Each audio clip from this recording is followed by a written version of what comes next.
بسم اللہ الرحمن الرحیم بسم اللہ الرحمن الرحیم والحاصل ان المتتبع فی الاجماعات المنقولہ یحصل له القطع من تراکم امارات کثیرہ باستناد دعوی الناقلین للاجماع الی الحدث الاخر۔ بات ہوئی ہے جو کل چل رہی تھی، جو آخر میں ترجمہ تھوڑا سا رہ گیا تھا، وہ یہ تھی کہ جب طے ہے کہ اجماع اصطلاحی اس کو کہتے ہیں جہاں اتفاق الکل ہو، اور امامیہ کے نزدیک معیار حجیت اجماع بھی قول معصوم علیہ السلام کا شامل ہونا ہے۔ جب تک قول معصوم شامل نہ ہو وہ اجماع حجت نہیں ہوتا۔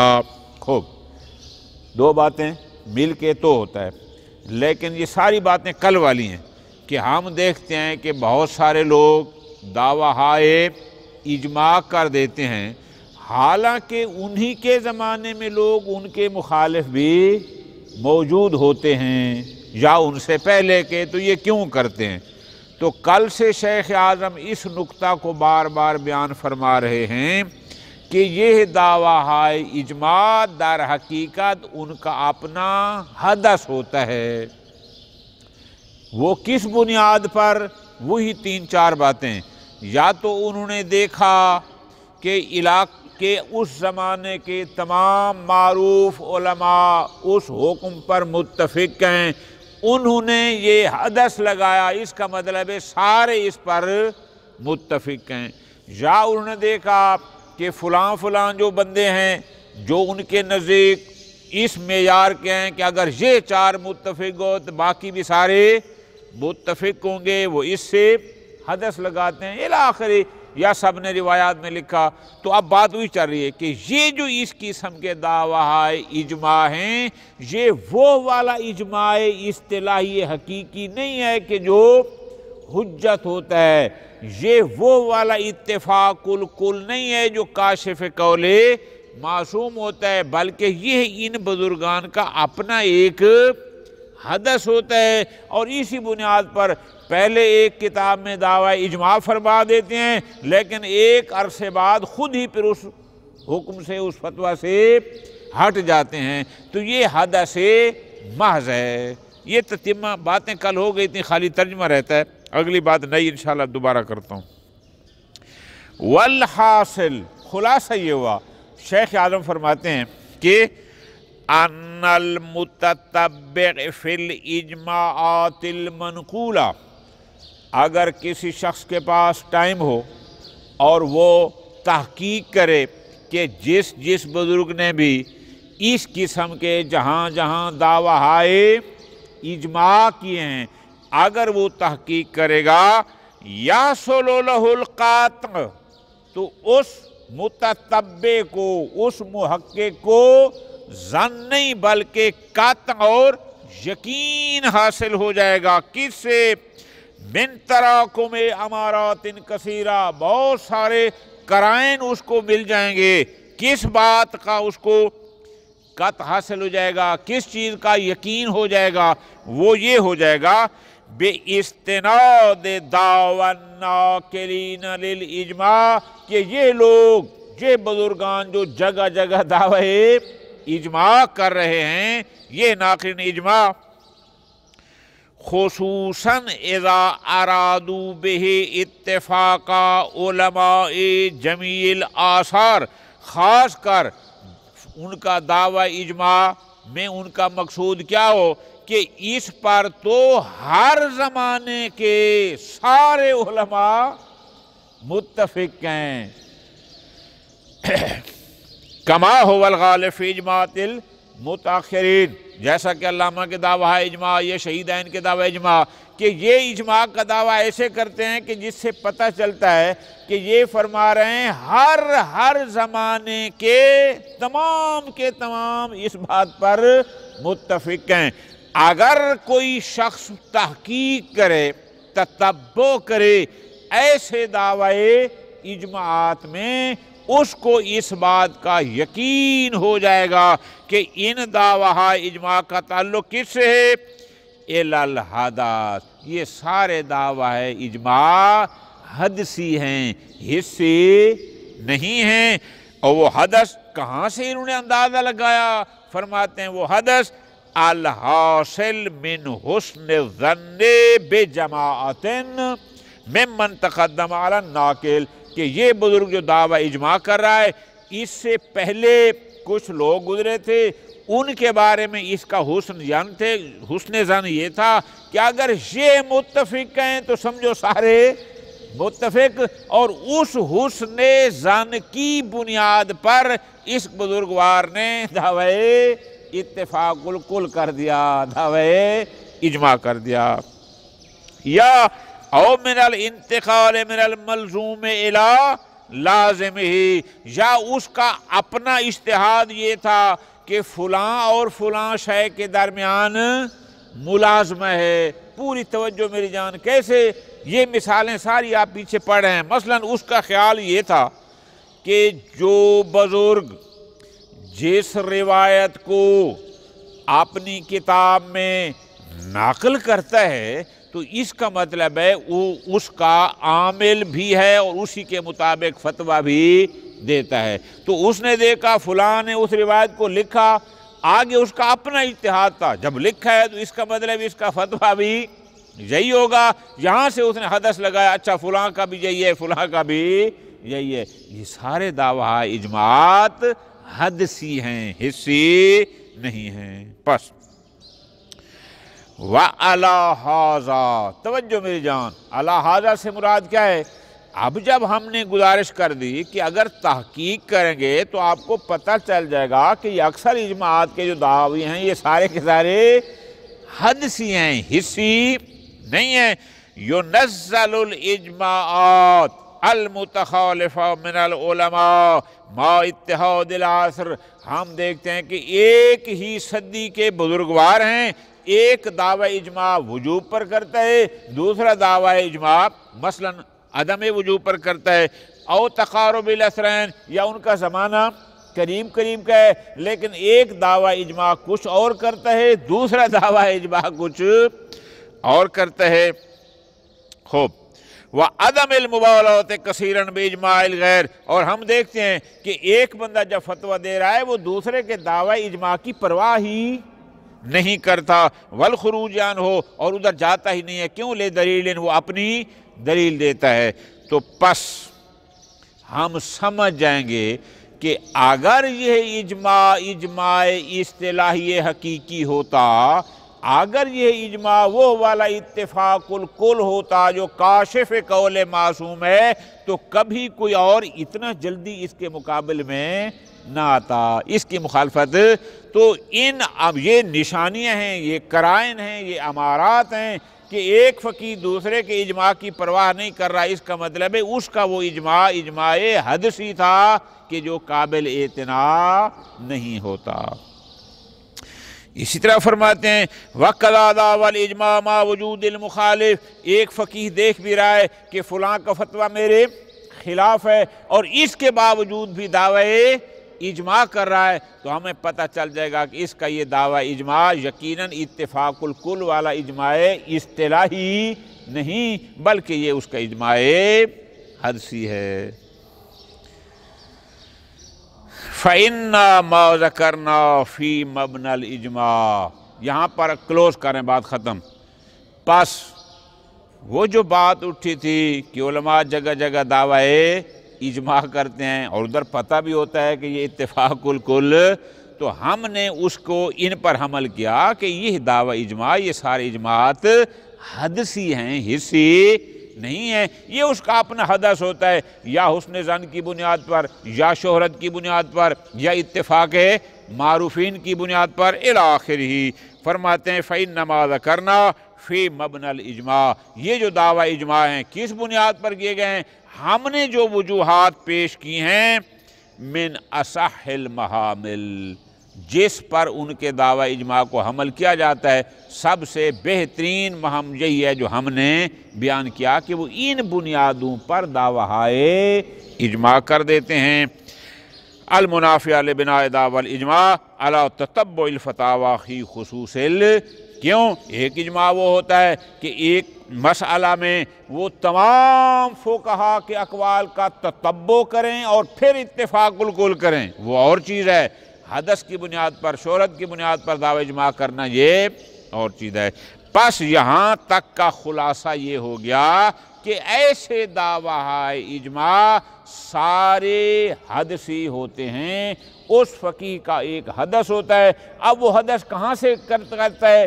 یا میں نے گزارش کی حسن ظن سے، یا اتفاق معروفین سے، الی آخر ہی۔ ٹھیک ہو گیا ختم۔ فرماتے ہیں ذاکر المحقق السبزواری فی الذخیرہ، ایک عبارت محقق سبزواری کی جو صاحب کتاب ذخیرۃ المعاد ہیں، اس کو بھی اپنی سپورٹ میں نقل کرتے ہیں۔ فرماتے ہیں دیکھو، محقق سبزواری بعد بیان تاثر العلم بالاجماع، پہلے انہوں نے کیا فرمایا کہ اجماع کا علم حاصل کرنا مشکل ہے، متعذر ہے۔ کیوں؟ اجماع کا مطلب میری جان یہ مطلب ہوتا ہے کہ آپ تمام فقہا کے اقوال کو دیکھیں، آپ کو علم ہو جائے کہ 100% اس پر متفق ہیں، پھر اس میں معصوم بھی ہو جس کو نہ جانتے ہوں، یا ایک ملازمہ عادیہ ہو جو ساری باتیں پہلے پڑھی۔ بہرحال وہ فرماتے ہیں، اب یہ عبارت ذرا غور کرنا کہ محقق سبزواری رحمۃ اللہ علیہ کی عبارت بھی اسی ہماری سپورٹ میں، وہ کیا فرماتے ہیں؟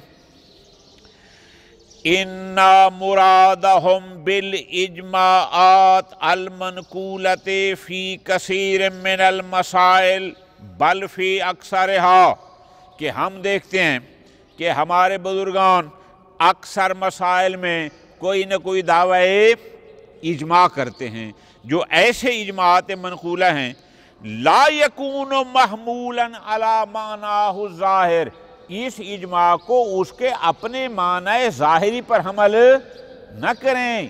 اس اجماع کا مطلب یہ نہیں کہ اس میں اتفاق الکل ہے اور وہ اتفاق مشتمل علی قول المعصوم ہے۔ محقق سبزواری فرماتے ہیں نہ ایسا نہیں ہے۔ اچھا نہیں ہے تو پھر کیا ہے؟ فرماتے ہیں پھر یہ ہے اما یرجع الی اجتہاد من الناقل، یا یہ ہے اس کے ناقل اجماع کا، جس نے دعوی اجماع کیا ہے، یہ اس کا اپنا اجتہاد تھا، اس نے حدث کیا کہ شاید یہ متفقن علیہ ہے۔ کیسے؟ اس کا اپنا اجتہاد تھا۔ معدن بحسب القرائن والامارات التی اعتبرہا، اس ناقل اجماع نے یا اس مدعی اجماع نے جن امارات اور قرائن کو دیکھا، اس کا اپنا اجتہاد تھا، اور وہ سمجھتا ہے کہ یہ اجتہاد اس کو بتا رہا ہے کہ ان المعصوم موافق فی ھذا الحکم، کہ معصوم بھی اس حکم میں موافق ہے۔ توجہ کرنا اگر لفظوں میں، اس کا مطلب ہے وہ اس کا حصی نہیں تھا، وہ اس کا اپنا، اس نے چاند ایک امارات کو دیکھا اور اس سے اس نے اجتہاد کیا کہ اچھا اس کا مطلب ہے یہ سارے متفق ہیں، سارے متفق ہیں، تو اس کا مطلب ہے معصوم بھی اس میں، اس بنیاد پر اس نے ایک دعوی اجماع، اس بنیاد پر کیا؟ او مرادہم، یا ان کی اجماع سے مراد وہ اجماع نہ تھا بلکہ اجماع سے مراد شہرت تھی، یا اس سے مراد اتفاق اصحاب الکتب المشہورہ۔ اس نے دیکھا ہے کہ محمدون ثلاثہ نے اپنی کتب اربعہ میں فلاں حدیث کو چاروں کتابوں میں تحریر کیا گیا، پس اگر چاروں کتب میں ہے تو اس کا مطلب ہے سب کا اس پر اتفاق ہے۔ پھر اس نے اپنا اجتہاد کیا اور حدث لگا، اچھا اس کا مطلب ہے یہ مسئلہ اجماعی ہے، او غیر ذالک من المعانی المحتملہ۔ خوب، ثم قال بعد کلام اللہ، اس کے بعد پھر ایک اور بات بھی محقق سبزواری نے کی ہے، وہ کیا ہے؟ توجہ آقا جان فرماتے ہیں والذی ظہر لی من تتبع کلام المتاخرین، میں نے متاخرین، محقق ہلی کے زمانے کے بعد کے علماء کو متاخرین کہتے ہیں، میں نے ان متاخرین کی بزرگان کی عبارات اور فتاوی کو بغور دیکھا ہے، تتبع تحقیقی نظر سے ان کو دیکھا ہے کہ میں نے کیا دیکھا کہ انہم کانوا ینظرون الی کتب الفتاوی الموجودۃ عندہم فی حال التالیف، کہ جب ایک بزرگ ایک کتاب لکھ رہا ہوتا تھا اس وقت اس کتاب کے لکھتے وقت جتنی کتب دیگر فقہا کی اس کے لیے میسر ہوتی تھیں وہ ان سب کو دیکھتا تھا۔ فَإِذَا رَأَوْا اتفاقہم علی حکم، جب وہ بزرگ دیکھتا کہ اس مسئلے پر تو یہ سارے کے سارے متفق ہیں، بس انہی کو دیکھ کر کہہ دیتا تھا انہو اجماعیون، کہ یہ حکم اجماعی ہے۔ پھر ثم اذا اطلعوا علی تصنیف آخر، پھر کچھ عرصہ گزرتا، 5 سال 10 سال، پھر ایک اور کتاب اس کے سامنے آتی، جب اس کتاب کو دیکھتا خالف مؤلفہ الحکم المذکور، اس کتاب کا مؤلف تو اس فتویٰ کے خلاف تھا جس کو انہوں نے اجماعی کہا تھا، پھر راجعوا عن الدعوی المذکورہ، اپنے اس دعوی اجماع سے خود ہی رجوع کر لیتے۔ فرماتے ہیں وَيُرْشِدُ إِلَىٰ هَذَا كَثِيرٌ مِّنَ الْقَرَائِنِ، اور ایسا ایک آدھ نہیں، بہت سارے موارد ہمارے پاس انہی بزرگان کی کتابوں میں موجود ہیں کہ پہلے دعوی اجماع کرتے ہیں اور پھر اپنے اس دعوی سے پلٹ جاتے ہیں۔ ٹھیک ہو گیا جی؟ تو پس یہاں تک یہ بات ثابت ہو گئی کہ اس قسم کے یہ سارے دعویٰ اجماعات جتنے بھی ہیں یہ سارے حدثی ہیں، حصے نہیں ہیں۔ ٹھیک ہو گیا جی؟ حاصل الکلام من اول ما ذکرنا، اب اس کا خلاصہ سن لو اور بات مکمل ہو جائے۔ خلاصہ آقا جان یہ ہے، بات ہماری چلی اصل میں یہاں سے تھی کہ جو لوگ اجماع منقول کی حجیت کے قائل ہیں وہ کہتے تھے کہ وہ ادلہ جو حجیت خبر واحد پر دلالت کرتی ہیں وہی ادلہ اجماع منقول کی حجیت پر بھی دلالت، بات چھڑی یہاں سے تھی اور پھر لمبی ہو گئی، آج شیخ عالم اس کو مکمل کر رہے ہیں۔ فرماتے ہیں پس ہم نے یہ کہا تھا کہ ادلہ حجیت خبر واحد حجیت اجماع منقول کو شامل نہیں ہیں، یہ ہماری بات چلی تھی۔ پھر ہم نے درمیان میں بات کی کہ اجماع ہے کیا۔ فرماتے ہیں دیکھو، اگر ایک شخص پوری توجہ کے ساتھ تحقیق کرتا ہے تمام ازمان کے یا اپنے زمانے کے تمام فقہائے کرام کے اقوال کو سنتا ہے، دیکھتا ہے، اور اس بات کا بھی اس کو علم ہو کہ ان میں ایک قول معصوم بھی ہے اگرچہ میں اس کو جانتا نہیں ہوں، اگر ایسا دعوی اجماع ہے تو اس کے حجت ہونے میں کوئی شک و شبہ، لیکن فرماتے ہیں ایسا اتفاق حصن حاصل کرنا ممکن نہیں۔ ختم ہو گیا۔ یا ایک شخص اٹھے اپنے زمانے یا تمام ازمان کے تمام فقہا کے اتفاق کو حاصل کرتا ہے، اس زمانے میں 1000 عالم تھا، 1200 تھا، 1400 تھا، جتنے بھی تھے سب کے اقوال کو اس نے دیکھا، اب ان کو حصن دیکھا، لیکن اس کا ملازمہ عادی یہ تھا کہ اگر یہ 1200-1400 لوگ اس بات پر متفق ہیں تو ملازمہ عادی یہ ہے کہ امام علیہ السلام جو بھی وقت کا امام ہے وہ بھی ان میں شامل ہے۔ ٹھیک ہو جی؟ اگر ایسا ہے تو بھی ہم اس کی حجیت کو ماننے کو تیار ہیں۔ کیوں؟ چاہے ہم اس خبر کو کہ اس نے حصن ایک بزرگ کا فتویٰ اور قول دیکھا، ہم اس خبر کو، اس سبب کو، اس کاشف کو حجت مانے تو بھی ٹھیک، یا اصل منکشف کو کہ لازمہ عادیہ یہ ہے کہ اس میں امام بھی شامل ہوں گے، اصل حجت ہے قول امام تو بھی شامل ہے۔ کیوں؟ اس لیے کہ یہ باتیں پہلے ہم پڑھ چکے ہیں، اس لیے کہ ہم نے کیا کہا تھا کہ ایسا حدث بھی حجت ہے جس کی بنا حس پر ہو، اگرچہ یہاں وہ حدث لگا رہا ہے امام کی شمولیت کا، لیکن حدث امور حسیہ پر مشتمل ہے، اس لیے کہ اس نے 1200 1400 جتنے بھی تھے سب کو ایک ایک کر کے خود دیکھا ہے۔ لیکن آگے فرماتے ہیں ہر زمانے کے ہر عالم اس کو حسن اس سے سننا اور دیکھنا یہ بھی کوئی آسان کام نہیں ہے، لہذا ایسا بھی مشکل ہے۔ باقی رہ گیا تیسرا کہ اس نے کچھ کو دیکھا، ٹھیک ہے جی، کچھ کو دیکھنے سے حدث لگایا کہ انشاءاللہ سب کا فتویٰ یہی ہوگا، اور اس حدث سے پھر ایک اور حدث لگایا کہ انشاءاللہ معصوم بھی اس میں شامل ہوں گے، یہ قطعاً حجت کیوں؟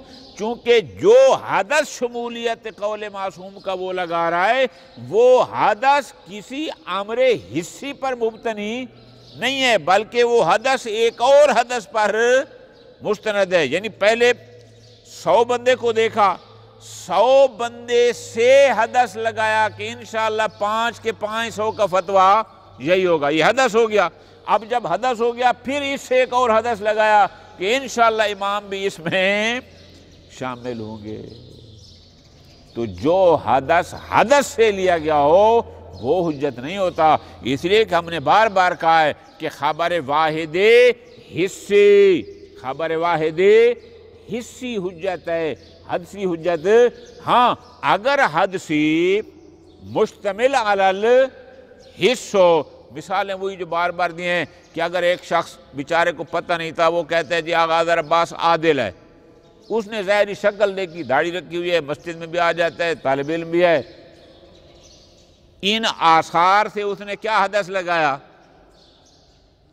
کہ یہ اب عدالت کی خبر دے رہا ہے حدثاً، لیکن پیچھے کس بنیاد پر ہے؟ وہ تو حسی ہے نا، اس کو ملا بھی ہے، بیٹھا بھی ہے، باتیں بھی اچھی کرتا ہے، داڑھی بھی ہے، نماز میں بھی آ گیا، اب دل میں کیا ہے وہ تو اس کو پتہ ہے، الی آخرہ۔ یہاں تک کا خلاصہ آگا جان کیا ہو گیا؟ یہ 10-15 دن سے ہم اجماع کر رہے ہیں، یہاں تک کا خلاصہ اس کو آگا لکھ لیں، لطف آئے گا۔ شیخ اعظم کے نزدیک یہ ہے کہ جو اجماع معیار حجیت پر پورا ہے وہ حاصل نہیں ہو سکتا، اور جو اجماع حاصل ہو سکتا ہے وہ معیار حجیت پر نہیں ہے، لہذا آج تک کی بات یہاں ختم ہو گئی کہ شیخ اعظم کے نزدیک یہ اجماعات منقولہ، یعنی الاجماع المنقول، پہلے دن کی بات، الاجماع المنقول بخبر الواحد، آج تک کی گفتگو یہ ہوئی کہ شیخ اعظم کے نزدیک یہ حجت نہیں ہے، چونکہ یہ معیار حجیت پر پورے نہیں اترتے۔ خوب،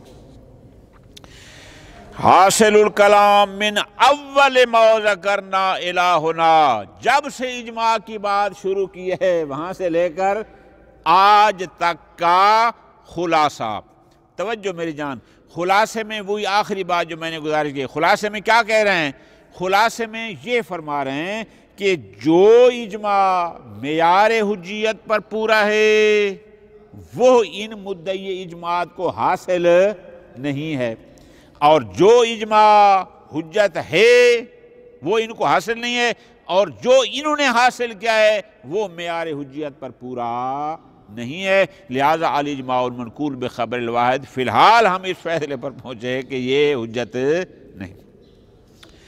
وحاصل الکلام من اول ما ذکرنا الی ہنا، جب سے ہم نے بحث اجماع وہ اجماع منقول بخبر الواحد کی شروع کی، وہاں سے لے کر آج تک کا خلاصہ یہ ہے کہ ان الناقل للاجماع، کہ جو شخص بھی ناقل اجماع ہے، جو شخص بھی کسی مسئلے میں دعوی اجماع کر رہا ہے، ان احتمل فی حقہ تتبع فتاوی من ادعا اتفاقہم، اگر ناقل اجماع ایسا ہے کہ یہ احتمال دیا جا سکتا ہے اس کے حق میں کیا کہ اس نے جن جن کے اتفاق کا دعویٰ کیا ہے سب کو تتبع، یعنی اس نے تمام کے اقوال کو خود حصاً دیکھا ہے یا سنا ہے، حتی امام علیہ السلام کو بھی خود دیکھا ہے یا سنا ہے، الذی ہوا داخل فی المجمعین، کہ امام بھی ان مجمعین میں شامل ہیں۔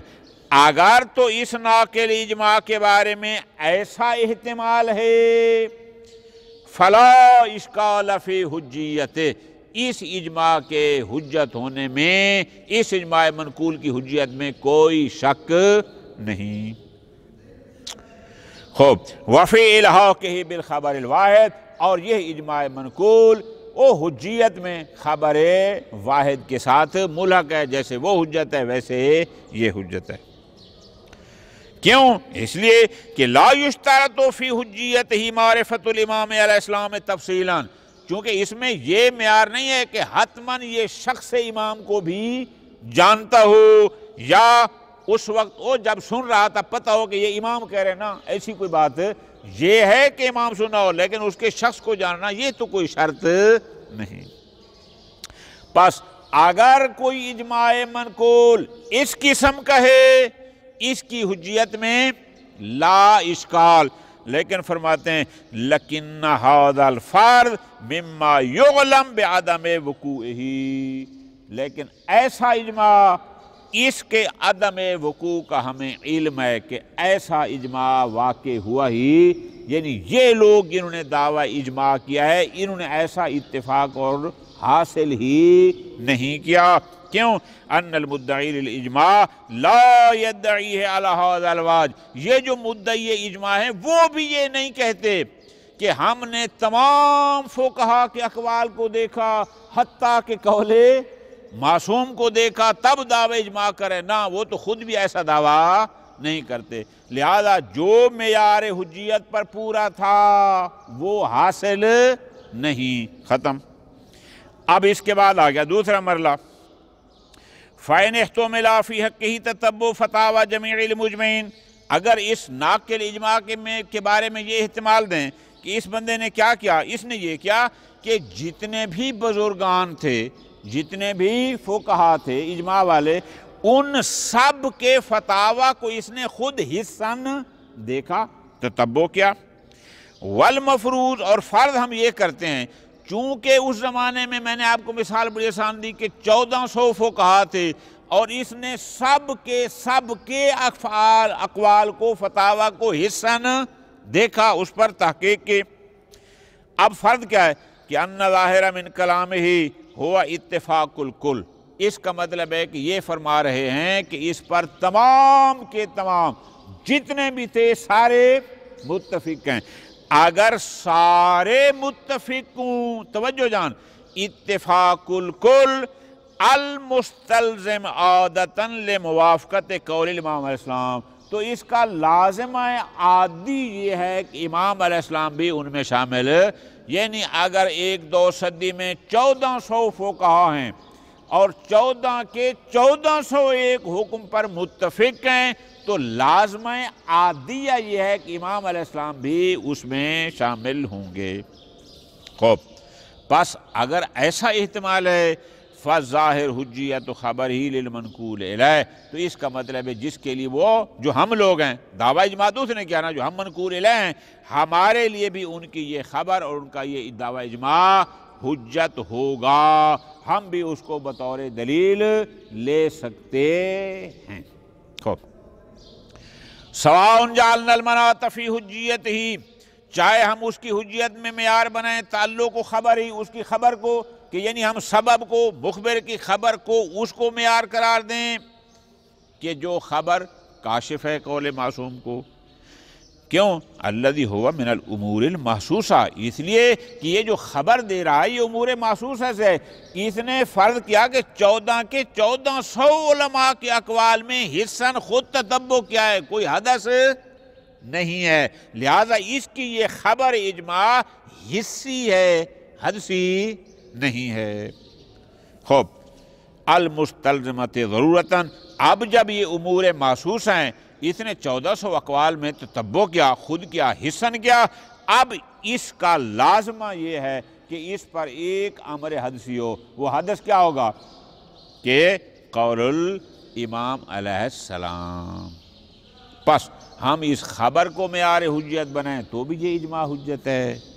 او جعلنا المناتا، یا ہم معیار قرار دیں تعلق خبر بالمنکشف کہ نہیں اصل منکشف ہے۔ منکشف کیا تھا؟ اتفاق الکل سے کشف کرنا قول معصوم کو، اور ہم کہتے ہیں اصل معیار ہے قول معصوم، اگرچہ یہاں قول معصوم کا جو حدثی ہے لیکن ہے امور حسیہ پر مشتمل، اور ہم نے پیچھے کہا تھا کہ جو حدث مشتمل علی الحس ہو وہ حدث بھی کل حس ہوتا ہے۔ یہاں بھی وہی فرما رہے ہیں وَهُوَ قول امام اسلام لما رفتہ، چونکہ ہم یہ بات بیان کر چکے ہیں کہ ان الخبر الحدثی المستند الی احساس، کہ وہ خبر حدثی جو حسی پر مشتمل ہو، جس کو امور محسوسہ سے لیا گیا ہو، ما ہوا ملزوم للمخبر عادتاً، اس لیے کہ وہ مخبر بہ کے عادتاً ملزوم ہوتے۔ کیا مطلب؟ یعنی عادتاً یہ ہوتا ہے کہ اگر 1400 اقوال کو اس نے خود دیکھا اور سارے ایک حکم پر مشتمل تھے، یہ تا حسی حدث لگایا کس کا؟ قول معصوم کا۔ اب وہ حدث اس لیے ہمارے حجت ہے کہ اس کی بنیاد امور حسیہ پر ہے، فقط حدث اور اندازے پر نہیں ہے۔ فرماتے ہیں کل خبر الحسی فی وجوب القبول، جیسے ہم اور مقامات پر کہتے ہیں کہ خبر حسی قبول کرنا واجب ہے، اور وہاں ہم کہتے ہیں کہ ایسی خبر حدثی جو مشتمل علی الحس ہو اس کا قبول کرنا بھی واجب ہے۔ قد تقدم الوجہات فی کلام سید الکاظمی فی شرح الوافع۔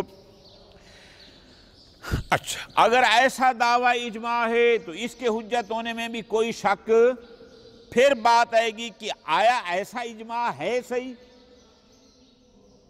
یہ تو ہو گیا نا امکان کہ اگر ایسا ہو تو وہ حجت ہے، ہمارے لیے قابل قبول ہے، لیکن اب بات ہے کہ آیا کوئی ایسا ناقل اجماع ہے جس نے تمام زمانوں کے تمام علماء کے اقوال کو دیکھا ہو حسن اور پھر حدث لگایا ہو شمولیت امام کا؟ فرماتے ہیں القطع بانتفاء ھذا الاحتمال، ہمیں اس احتمال کے بھی عملاً نہ ہونے کا یقین ہے کہ ایسا بندہ بھی ہمارے سامنے کوئی نہیں ہے۔ خصوصاً اذا اراد الناقل اتفاق علماء جمیع الآثار، ایک زمانے کے علماء کو دیکھنا اور چیز ہے، ہر زمانے کے تمام علماء کے اقوال کو دیکھنا یہ اور چیز ہے۔ فرماتے ہیں ہمیں قطع ہے کہ ایسا ناقل اجماع بھی کوئی نہیں جو کہے کہ میں نے تمام ازمان کے تمام فقہا کے اقوال کو دیکھا ہے، تتبع کیا ہے، ایسا بھی۔ لہذا یہ بھی معیار حجیت پر تو پورا تھا لیکن عملاً ایسا نہیں، یہ بھی ختم۔ خوب، اب آ گیا ایک اور قسم، وہ کیا ہے؟ لو فرضنا قلت العلماء فی عصر بحیث یحاط بہم، لیکن ہم فرض کرتے ہیں کہ جناب ایک ایسی صدی آئی کہ اس میں کوئی سینکڑوں لوگ نہیں تھے، بس 50-60 علماء کرام، 20 علماء تھے، فقہا تھے ٹوٹل، اور ایک بندے کا 20-25 افراد تک پہنچنا کوئی مشکل بھی نہیں ہے، کہ ایک زمانے میں علماء بہت کم تھے، ان تک پہنچا جا سکتا تھا۔ امکنا دعوی اتفاق عن حسن، اور ممکن ہے کہ اس نے ان 25-30 علماء کے پاس خود گیا ہو، ہر ایک کا فتویٰ خود دیکھا ہو یا اس سے سنا ہو، اور ان سے حسن سن کر دعوی اجماع کیا ہو۔ لیکن شیخ فرماتے ہیں ٹھیک ہے، بات مان لی، لیکن ھذا غیر مستلزم عادۃ لموافقۃ قول الامام، لیکن 15-20 لوگوں کا کسی بات پر متفق ہونا یہ ملازم عادل موافقت قول المعصوم، کہ اگر 20 لوگ اکٹھے ہو گئے تو ہم کہیں کہ عادتاً یہ ہے کہ امام بھی اس میں شامل ہوں گے، نہ ایسا کوئی ملازمہ نہیں ہے۔ ہاں یکشف عن موافقت، البتہ اگر ہم شیخ طوسی کے او قاعدہ لطف کے قائل ہو جائیں تو پھر البتہ یہ کاشف قول معصوم بن سکتا ہے، لیکن ہم نے یہ کہا تھا، بلکہ اکثر نے یہ ہے کہ نہ، ہم اس میں اجماع لطفی کے قائل نہیں ہیں، ہم اس میں قاعدہ لطف جاری نہیں کرتے۔ خوب آگے فرماتے ہیں، پس اذا علما، ختم ہو رہی ہے بات، اب جب اس بات کا ہمیں علم ہو گیا، یہ بات کنفرم ہو گئی کیا کہ عدم و استناد دعوی اتفاق العلماء المتشتتین فی الاقطار الا الی الحدث، کہ ہم دیکھتے ہیں، اگر عباس درس پہ توجہ دو، ہم جب یہ دیکھتے ہیں کہ ایک شخص دعوی اجماع کر رہا ہے، توجہ فرمائی نا، اور ادھر ہم دیکھتے ہیں کہ فقہا کسی ایک شہر میں تو رہتے نہیں، وہ تو کائنات کے اللہ کی زمین پر پتہ نہیں کہاں سے کہاں تک پھیلے ہوئے ہیں۔ ایک طرف ہم وہ دیکھتے ہیں کہ یہ بندہ بیٹھا ہے اسلام آباد میں، دعویٰ کر رہا ہے اتفاق کا، اچھا کیا کہہ رہا ہے؟ اتفاق الکل، کل کہاں ہے؟ وہ تو پتہ نہیں دنیا میں کہاں کہاں ہیں۔ ایک طرف وہ دیکھتے ہیں کہ وہ دنیا بھر میں پھیلے ہوئے ہیں، اور ادھر یہ دعویٰ کر رہا ہے اتفاق کا، تو ہمیں اس بات کا علم ہو جاتا ہے کہ یہ دعویٰ اتفاق حدسی ہے، حصی۔ دیکھو نا آقا جان، حصی کیسے ہوگا؟ یہ خود سفر کرے پوری دنیا کے، ایک یہ ہے، یا پوری دنیا کی کتب اپنے پاس منگوا لے، یا کوئی اور رابطہ۔ اگر ایسا نہیں ہے تو پھر حدث ہوگا۔ پس اگر حدث ہے، وہ حدث کس بات پر ہے؟ الناشی عن عہد الامور المتقدمہ، اس حدث کی بنیاد کیا ہے؟ وہی جو پہلے کہا، یا حسن ظن ہے، یا اویل ملازمات الاجتہادیہ، یا اس نے خود ایک حدث لگایا کہ اس کے اور اس کے درمیان ملازمت۔ میں نے اس کی مثال کیا دی تھی کہ یہ دیکھتا ہے کہ اگر سب نے اس حدیث کو لکھا ہے تو اس نے خود اجتہاد کیا، اس کا مطلب ہے سب کا فتویٰ بھی یہی ہوگا، بس اس نے یہ اجتہاد کیا۔ پس اگر ایسا ہے فلا عبرۃ بنقل، ایسے نقل اجماع کوئی معتبر نہیں ہے، کوئی حجت نہیں ہے۔ کیوں؟ لأن الاخبار بقول الامام، چونکہ یہ بندہ فرمان امام علیہ السلام کو نقل کر رہا ہے، اس خبر دے رہا ہے، اور یہ اخبار حدسی محض ہے، یہ اخبار قول معصوم حدسی، یہ ایسا حدسی ہے کہ غیر مستند الی حس، کہ جس کا استناد حس پر، بلکہ یہ حدث در حدث ہے، ایسا حصی نہیں ہے کہ الملزوم لہو عادتاً، تاکہ ہم یہ کہیں کہ عادتاً یہ اس کا ملزوم ہے کہ جب بھی ایسا اتفاق ہوتا ہے تو ملازمہ عادیہ یہ ہے کہ امام بھی اس میں شامل ہوتے ہیں، نہ اس نے حصہ ایسا کیا ہی نہیں ہے۔ نظیر الاخبار بالعدالہ المستندہ الی الاثار الحسیہ، پس والاخبار بالاتفاق، اس بندے کا اتفاق الکل کی خبر دینا بھی حدثی ہے، اور جس حدث کی بنیاد حدث پر ہو وہ حدث معتبر نہیں ہوتا۔ تو آج تک کی گفتگو یہاں ختم ہوئی کہ شیخ اعظم نے یہ فرمایا، جو اجماعات معیار حجیت پر پورے ہیں ان کے بارے میں ہمیں علم ہے کہ وہ حاصل نہیں ہوئے، اور جو حاصل ہو سکتا ہے وہ معیار حجیت پر پورا نہیں ہے۔ وصلی اللہ علی محمد وآل محمد۔